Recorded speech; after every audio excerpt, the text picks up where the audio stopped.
नमस्कार, स्वागत है आप सभी का शहर दिन भर में। आपके साथ मैं हूं नीता सिंह। बुलेटिन में आज सबसे पहले हम बात करेंगे राहुल के किसान प्रेम की, जिसके दम पर कांग्रेस 2019 का दम भरते नजर आ रही है। आपको ये भी बताएंगे कि क्यों नेता प्रतिपक्ष का नाम सामने आने में इतनी देरी हो रही है और जिनके नाम इस पद के लिए हैं उसमें कौन कौन शामिल है। साथ ही आपको ये भी दिखाएंगे कि कहां की छात्राएं न्याय की गुहार लगाती नहीं थक रही और उसके पीछे की वजह से भी आपको रूबरू करवाएंगे। आपको ये भी बताएंगे कि प्रदेश की कौन सी जेल में इन दिनों बदलाव की बयार बह रही है और कैसे कैदियों का जीवन संवर रहा है। बात लुप्त होते राज्य पक्षी गोडावण की भी होगी। तो बने रहिए हमारे साथ और देखते रहिए शहर दिन भर।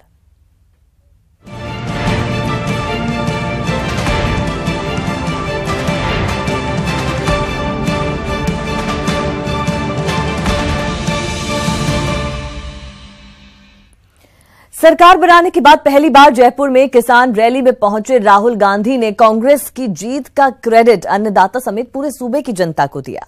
राहुल ने किसानों से किया कमिटमेंट पूरा करने का दावा किया तो जयपुर से पूरे देश के किसानों को साधने की कोशिश की है।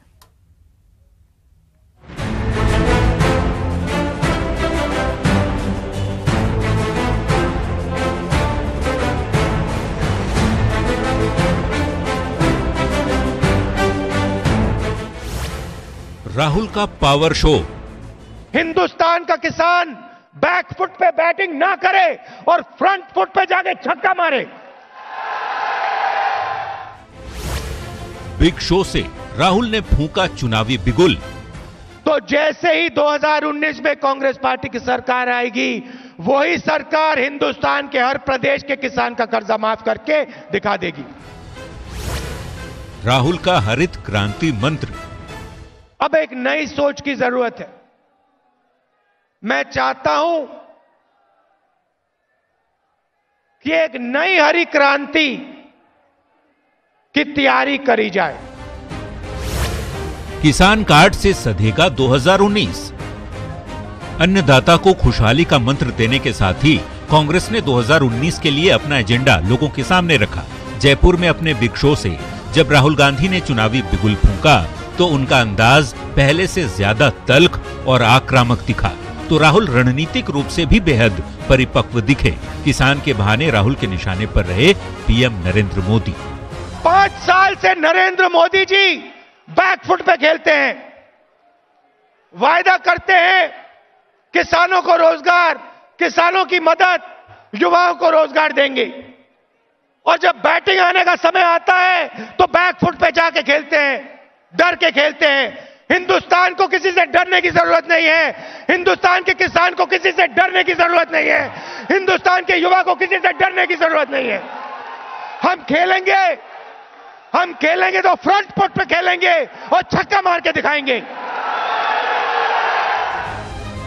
किसान रैली में राहुल ने बीजेपी पर निशाना तो साधा ही, साथ ही ऐलान भी कर दिया दिल्ली के दंगल में सबसे बड़ा मुद्दा किसानों की कर्ज माफी का ही होगा। कि नरेंद्र मोदी जी, आपको पूरे हिंदुस्तान के किसान का कर्जा माफ करना ही पड़ेगा और कांग्रेस पार्टी आपको छोड़ने वाली नहीं है। हम आपको सोने नहीं देंगे, आपको रात भर जगा के रखेंगे जब तक आपने हिंदुस्तान के किसान का कर्जा माफ नहीं किया। और अगर आप हिंदुस्तान का किसान का कर्जा माफ नहीं करेंगे तो जैसे ही 2019 में कांग्रेस पार्टी की सरकार आएगी, वही सरकार हिंदुस्तान के हर प्रदेश के किसान का कर्जा माफ करके दिखा देगी। किसान कार्ड खेलते हुए राहुल युवाओं को भी नहीं भूले और किसान और जवानों की युगलबंदी वाली नई हरित क्रांति का मंत्र राजस्थान के युवाओं को दिया। मैं चाहता हूं कि जैसे हिंदुस्तान के किसान ने 30 साल पहले हिंदुस्तान के हर नागरिक का पेट भरने का काम किया, उसी प्रकार हिंदुस्तान का किसान आने वाले 5-10 सालों में अपने खेत को दुनिया के हर डाइनिंग रूम के प्लेट से जोड़ दे। साथ ही राहुल गांधी ने किसानों के लिए कांग्रेस के नए प्लान का भी खुलासा किया। राजस्थान के हर कोने कोने में हम फूड प्रोसेसिंग का काम शुरू करेंगे। जहां आप अनाज उगाते हो, जहां आप टमाटर उगाते हो, आलू उगाते हो, खेत के पास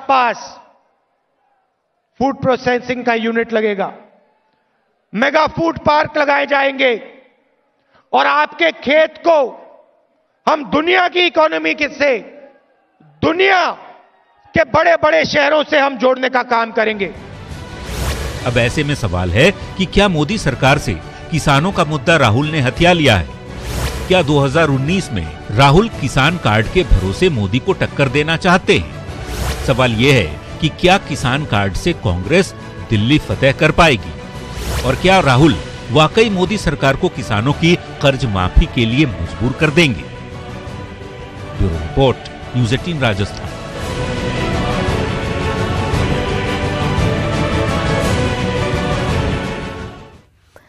जयपुर से राहुल गांधी ने चुनावी शंखनाद किया तो 2019 में जीत के लिए पार्टी ने प्लान भी तैयार कर लिया है। देखिए रिपोर्ट। मरुधरा से चुनावी शंखनाद। राहुल गांधी आगे बढ़ो, राहुल जी आगे बढ़ो। कांग्रेस का मिशन 25।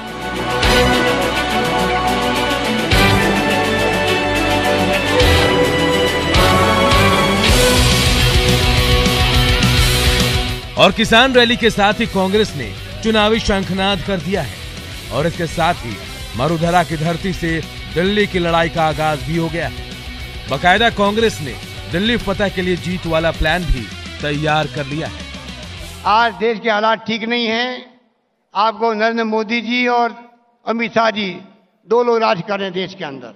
लोकतंत्र में कभी संभव नहीं होता है। ये वही होता कर सकते हैं जिनकी सोच फासिस्टी हो, जिनका लोकतंत्र में यकीन नहीं हो। मुझे यकीन है कि राजस्थान की जनता इस बार फैसला करेगी, 25 सीटें जिता करके कांग्रेस झोली में डालेगी कि आने वाले लोकसभा में जो 23 सीटों की कमी रह गई थी वो 23 सीटें जीतकर राहुल जी की झोली में डाल दें ताकि केंद्र में सरकार कांग्रेस पार्टी की बने। दिल्ली की लड़ाई के लिए कांग्रेस ने अभी से तैयारी तेज कर दी है। कांग्रेस राजस्थान की सभी सीटों पर जीत का प्लान तैयार कर रही है। किसान रैली के जरिए राहुल ने ओंकार भरी तो 2019 के लिए रोड मैप भी तैयार हो गया। कांग्रेस पार्टी के कार्यकर्ता से मैं कहना चाहता हूं, देखिए ये आपकी सरकार है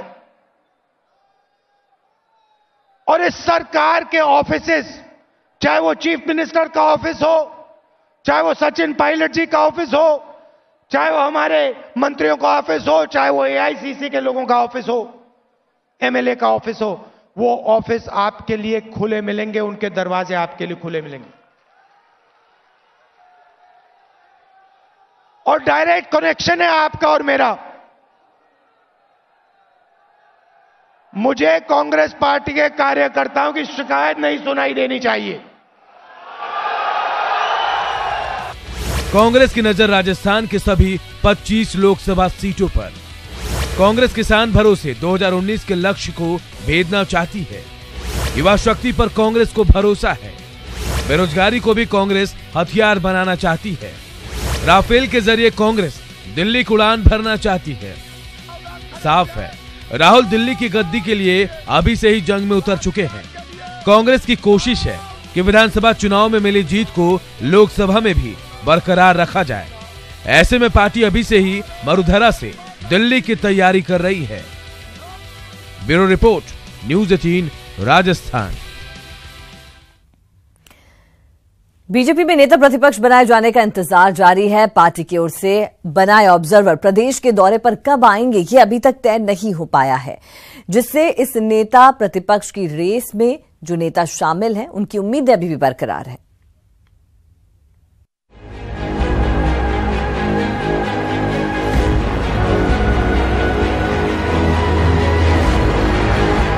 प्रदेश में कौन बनेगा नेता प्रतिपक्ष, इस पर अभी तक सस्पेंस बना हुआ है और बीजेपी में नेता प्रतिपक्ष चुने जाने का इंतजार लंबा होता जा रहा है। हालांकि केंद्रीय नेतृत्व ने अरुण जेटली और अविनाश खन्ना को नेता प्रतिपक्ष बनाने की जिम्मेदारी तो सौंपी है, लेकिन अभी तक ना तो प्रदेश के दौरे पर दोनों ऑब्जर्वर के आने की तारीख और ना ही विधायक दल की बैठक का दिन तय हो पाया है। लिहाजा नेता प्रतिपक्ष की रेस में शामिल नेताओं की उम्मीदें जिंदा है। इस रेस में 85 साल के बीजेपी के दिग्गज नेता कैलाश मेघवाल भी शामिल हैं। केंद्र राज्य सरकार में कई बार मंत्री रह चुके मेघवाल अब नेता प्रतिपक्ष की जिम्मेदारी निभाने को बेताब है। पार्टी अपनी तरफ से दायित्व देगी तो उसको स्वीकार करेंगे।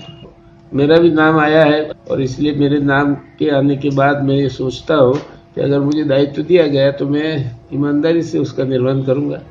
मेघवाल के अलावा नेता प्रतिपक्ष की रेस में बीजेपी के दिग्गज नेता और पूर्व गृह मंत्री गुलाब चंद कटारिया भी शामिल हैं। प्रदेश में कई बार मंत्री रह चुके कटारिया का नेता प्रतिपक्ष की दावेदारी के बारे में कहना है कि पार्टी जो भी जिम्मेदारी देगी उसे अच्छी तरह से निभाएंगे। मैं कभी कहीं किसी बात के लिए कभी गया नहीं हूँ, कभी जाता नहीं हूँ। जो पार्टी जिम्मेदारी देगी उसको बखूबी अच्छी तरह से निभाऊंगा। यहाँ सारे विधायक मिलकर के जो तय करेंगे, केंद्र के पर्यवेक्षक आएंगे। इसके साथ ही बीजेपी सरकार में कई बार मंत्री रह चुके दिग्गज नेता राजेंद्र राठौड़ भी नेता प्रतिपक्ष की रेस में है। राठौड़ फ्लोर मैनेजमेंट और सत्ता पक्ष को घेरने की बारीकियां बखूबी जानते हैं, लेकिन राठौड़ नेता प्रतिपक्ष की दावेदारी पर खुलकर कुछ नहीं बोल रहे। मैं भारतीय जनता पार्टी का छोटा कार्यकर्ता हूँ, मैं जमीनी कार्यकर्ता हूँ, इसलिए मैं मेरे मुख से किसी तरह की बात नहीं कह सकता। इसलिए मैं उम्मीद भी मेरे को नहीं है कि मैं बनूं या नहीं बनूं, ये भविष्य के गर्भ में है। उम्र के लिहाज से 60 साल के राजेंद्र राठौड़ नेता प्रतिपक्ष की दावेदारी में सबसे फिट बैठ रहे हैं, जबकि नेता प्रतिपक्ष बनने में 70 से ज्यादा उम्र के मेघवाल और कटारिया के लिए उम्र आड़े आ सकती है। तो वहीं पूर्व सीएम वसुंधरा राजे की नेता प्रतिपक्ष को लेकर राय भी खासी मायने रखती है। नेता प्रतिपक्ष की दौड़ में वसुंधरा राजे अकेली नहीं है। पार्टी आलाकमान भावी चुनौतियों को ध्यान में रखकर किसी और नेता के नाम पर भी सहमति बना सकता है। इसलिए गुलाब चंद कटारिया, राजेंद्र राठौड़ और कैलाश मेघवाल की उम्मीदें जिंदा हैं। बहरहाल 14 जनवरी के बाद ही पता लगेगा कि आखिर पार्टी किस नेता के नाम पर सहमत होती है और किस तरह से वो सत्ता पक्ष को घेरने के लिए रणनीति बनाती है। कैमरा पर्सन सोन शर्मा के साथ बाबूलाल थायल, न्यूज़ 18 जयपुर। अगर आप ये सोचते हैं कि व्यवस्था में सुधार नहीं हो सकता और अकेला चना भाड़ नहीं फोड़ सकता, तो झुंझुनू से आई ये खबर आपको अपनी सोच पर दोबारा विचार करने के लिए मजबूर कर सकती है। जब हम आए तो नए थे तो टाइम पास नहीं होता था हमारा, तो फिर डिप्टी साहब से कह के हम कुछ एक कॉपी की किताब मंगवाए थे, तो उन्होंने पेपर पे चित्र बनवाया, फिर देखे अच्छा बनाता है। इसके आगे की कहानी दीवारों पर उकेरे गए ये सजीव चित्र बयां कर रहे हैं। महावीर जीवन के अंधेरे से लड़ने के लिए प्रेरित कर रहे हैं, तो देवाधिदेव महादेव अपने आशीर्वाद से संजीवनी का संचार कर रहे हैं। झुंझुनू जेल में बदलाव की बयार बह रही है। तन की तो खोली आंखें, मन की भी खोल दे, जन्म देने वाले इतना तो बोल रे, जन्म देने वाले इतना तो बोल। डिप्टी जेलर की पहल से यहाँ के कैदियों का जीवन संवर रहा है। आया था तो जेल में आने के बाद में काफी टेंशन में रहता था, तो यहाँ आने के बाद में डिप्टी साहब ने हमको बोला तो योग करो, उसके बाद में हम योग करने लगे, योग करवाने लगे और सब टेंशन फ्री रह रहे हैं, सबको योग करवा रहे हैं और हमका खूब सहयोग कर रहे हैं। और कब हम योग कर रहे हैं आने के बाद, हाँ सब ले रहे हैं, सब कर रहे हैं, सबको करवा रहे हैं। सुबह सुबह सब 7 बजे से 8 बजे तक योग कर रहे हैं, योग करवा रहे हैं, सब रुचि ले रहे हैं। और हम अच्छी रिहर्सल करते हैं, हमें गाना बजाना सीख लिया हमने और हम चाहते हैं कि हम बाहर जाकर भी यही काम करेंगे, हमारा जीवन सफल हो जाएगा। इससे गाना बजाना करेंगे जिससे हमारा परिवार चलेगा। डिप्टी जेलर की पहल से जिला जेल की पहचान बदल रही है। कारागृह सुधार गृह की तरह काम करता दिखाई दे रहा है।